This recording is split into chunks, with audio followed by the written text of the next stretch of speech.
Como é que foi feito esse movimento para botar para funcionar a CPI da Covid? Como é que vocês se organizaram? Quem que foi que, porra, bora fazer uma CPI disso aí? Como Olha, é que é isso? deixa eu te dizer, eu fui o autor do requerimento que resultou na CPI, né?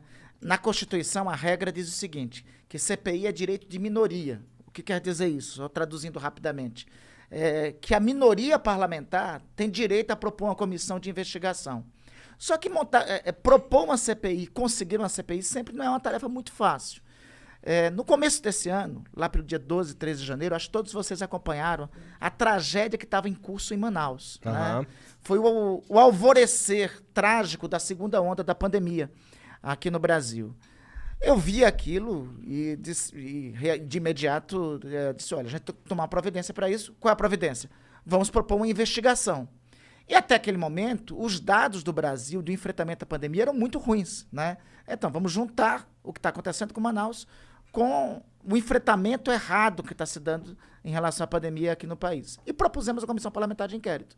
Eu juro para vocês que minhas expectativas naquele momento eram baixas, né? Eu disse, olha, vai ser difícil conseguir as assinaturas. Se conseguir as assinaturas, vai ser difícil instalar. Se conseguir instalar, vai ser difícil ter uma maioria que queira tocar a investigação. Se conseguir tocar a investigação, o governo vai conseguir abafar, já não vai.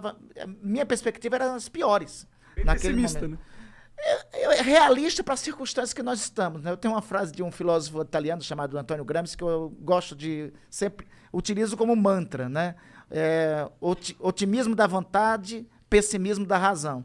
Naquele momento estava valendo mais, Monarca, o meu pessimismo da razão ali para concretizar. Mas a gente conseguiu. Mais cedo do que imaginávamos, em fevereiro nós conseguimos as assinaturas necessárias. Por que você acha que vocês tiveram essa facilidade que você nem esperava? Bom, primeiro porque é o seguinte, a pressão pelo que estava acontecendo no Amazonas, e, assim, os dados da pandemia eram muito graves, né? Isso pressionou os senadores. Segundo, tem um detalhe, o Senado tem algumas diferenças da Câmara, né? A Câmara é mais vulnerável à pressão do governo, né? O Senado, ele... como o senador depende muito do voto majoritário, é que é diferente. O deputado é eleito pelo voto proporcional, ou seja, uma parcela do povo elege. O senador não, pretende do voto da maioria dos cidadãos. Então ele é mais vulnerável à pressão popular. Eu acho que isso teve um papel... Os congressistas, né? Os senadores. Os senadores, verdade. Os senadores. Porque o nosso parlamento tem duas casas, sim. né? A Câmara, que é a Casa de Representantes do Povo, o Senado, que é o caso dos representantes da Federação. Então acho que isso influenciou para pressionar os senadores a subscreverem, né? E o segundo, a coordenação do governo estava muito frágil naquele momento. E a gente foi conseguindo assinaturas, quando vimos, tínhamos assinaturas. Aí teve resistência para instalar. E aí 2 colegas senadores, o Jorge Cajuru e o Alessandro, foram ao Supremo Tribunal Federal, conseguiram uma medida, e aí isso determinou a instalação da CPI. E depois, na composição da CPI, se constituiu uma maioria que é o seguinte, olha, não, vamos tocar a investigação. Junto com isso, teve mais um outro efeito, né? As pessoas começaram a acompanhar a CPI, a pressionar, a ficar de olho nas senadoras, nos senadores, na atuação. Isso começou a criar uma exigência maior por resultados. Sim, até porque está tendo ampla cobertura de tudo quanto é lugar.